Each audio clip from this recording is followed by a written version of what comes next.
Millions of people regard the Kaaba as the holiest place in Muhammadan Islam. What in reality is the Kaaba? In Arabic, it means a cube, stele, Bet El.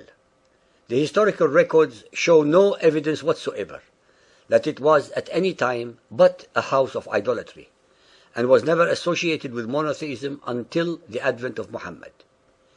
It was a primitively structured shrine built by the pagan Arabs as a simple cube-like structure, without a roof, which sheltered a 12-inch diameter meteorite in the eastern corner of its wall. According to Ibn Ishaq, page 84, it was made of loose stones above a man's height, and they wanted to raise it and roof it because men had stolen part of the treasure of the Kaaba, which used to be in a well in the middle of it. This stone can be kissed during the preambulation, the circulation of the faithful around the Kaaba. It was one of pagan Arabia's holiest shrines, with 360 idols around it, and an object of pilgrimage. Being a site of pilgrimage, brought to Mecca trade and wealth in the same way that all such sites of pilgrimage do, and as it continues to do so up to this time in Saudi Arabia. It is an astounding fact that in the Quran the name of Mecca is never mentioned, while in the Bible the name of Jerusalem is mentioned 667 times. It is also a fact that little is known about the history of the Kaaba apart from the myths and the totally unsubstantiated Muhammadan traditions, which are full of contradictions, that maintain the following: that the Kaaba was originally built by Adam to a celestial prototype. This story is neither found in the Quran nor in the Bible. That after the deluge, it was allegedly rebuilt by Abraham and Ishmael as a place of worship. Chapter 2, verse 127. And remember, Abraham and Ismail raised the foundations of the house. The Quran, the presumed word of Allah, contradicts all the ahadith stories by denying Adam any involvement whatsoever with the Kaaba, as it asserts that only Abraham and Ishmael were the builders of its foundation as the first house of worship dedicated to the one and only Allah. While engaged in rebuilding, Ishmael received the black stone from the angel Gabriel.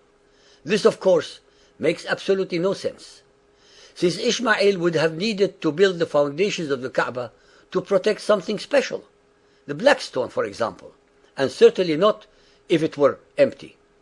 Why else did he need to build foundations to a flimsy structure not worthy of any god? The black stone had to be there in the first place as a fetish and object of veneration. Since Abraham and Ishmael were monotheists, and Abraham already, according to the Muhammadan traditions, destroyed the idols of his father, why would he and Ishmael build a shrine for another idol such as a meteorite? If the Arab tradition already knew of Abraham, why then did they lapse into idolatry for at least 25 centuries that followed, while the Israelites and the Jews carried forth the torch of monotheism that inspired Muhammad to create his Quran? How was it possible that not a single pagan Arab was called Ibrahim or Ismail, if they actually were the fathers of the Arabs? In contrast, after Muhammad, his name is carried by an enormous number of his followers.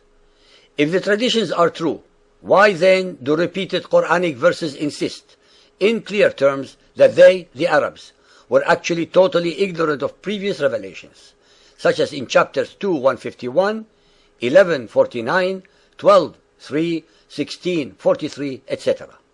It is imperative that we make clear even the obvious, that the alleged Arabian traditions contradict everything written in the Bible regarding Abraham and Ishmael, since according to the Bible, neither Abraham nor Ishmael knew a God called Allah. They never traveled south to Arabia.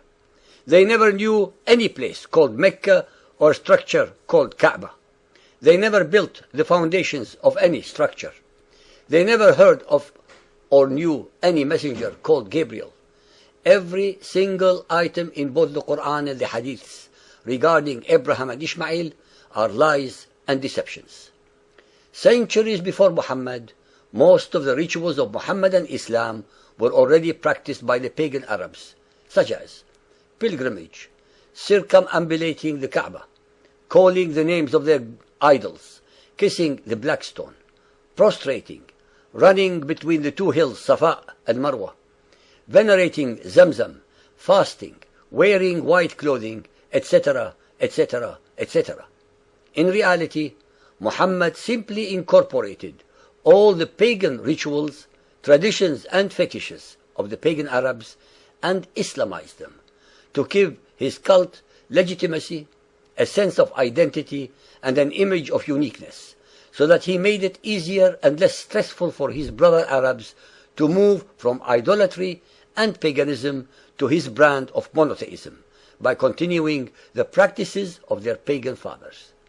In short, all Muhammad did was merely to obliterate the pagan representations of the idols without abolishing the pagan practices. Muhammad's quarrel with his Quraysh tribe was not because they did not believe in Allah, which they obviously did, but because they associated other gods and goddesses with him.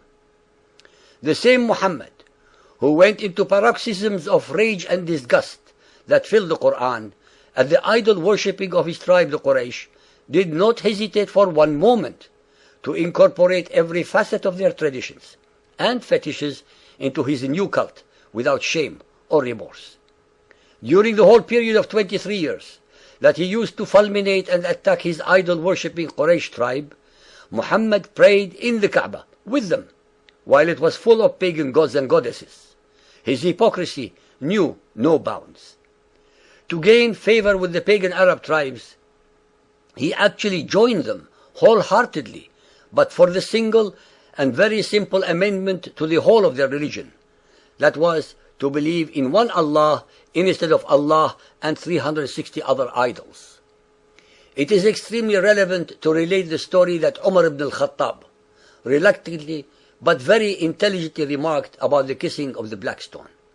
In Bukhari Hadith 2.667, he remarked, "I know that you are only a stone, that neither helps nor hurts. And if the Messenger of Allah had not kissed you, I would not have kissed you." Then he kissed it. It is very revealing that although Umar knew that the gesture was empty and false, he nonetheless copied Muhammad in kissing the stone. Just like Umar, billions of Muhammadans had followed and continue to follow their spiritual leaders in this shameful practice of venerating what was and continues to be a pagan ritual. Hence every Muhammadan who makes the Hajj, who runs between the hills, who kisses the black stone, etc., is performing pagan rituals founded on pagan superstitions and sanctions by Muhammad himself. What is important to point out is that most of the same Muhammadans who incessantly assail and assault the paganism of the Christians do not even know that the entirety of their traditions and fetishes are based upon the paganism of the ancestors of the Arabs. It is always a pity and with great frustration that we cannot mention all the verses in the Quran and Hadith regarding any of the subjects that we are exploring with you for lack of time. It is up to you, the listeners, who are inquisitive and want to know more, to read the relevant books or visit the definition section in our website.